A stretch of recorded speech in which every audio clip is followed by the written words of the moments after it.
Well, uncertainty, it's part of life. Just ask a meteorologist. That forecast, the 25% chance of rain at your Memorial Day weekend barbecue, uncertain.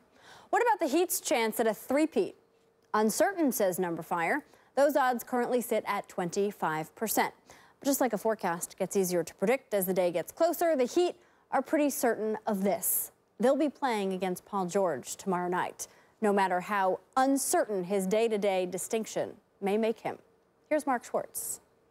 Frank Vogel is calling him a game-time decision, but Paul George says he's been symptom-free for 2 days, and the Miami Heat have no doubts about whether George will play in Game 3.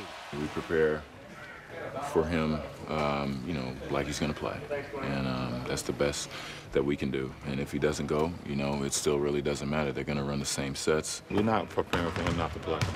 It would be crazy for us to prepare for him not to play. That's not what for us to think about.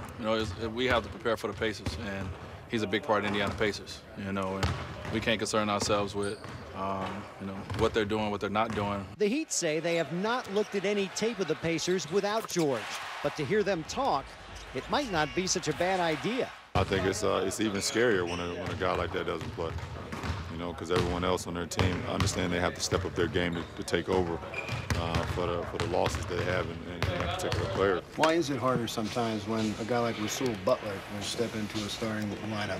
Because he's eager, guys want to do well. This is NBA, we're all competitive, especially if a guy doesn't get to play much. He gets out there, he's like, hey, this is my chance, I have nothing to lose. He can play with a free mind, and that's a dangerous guy.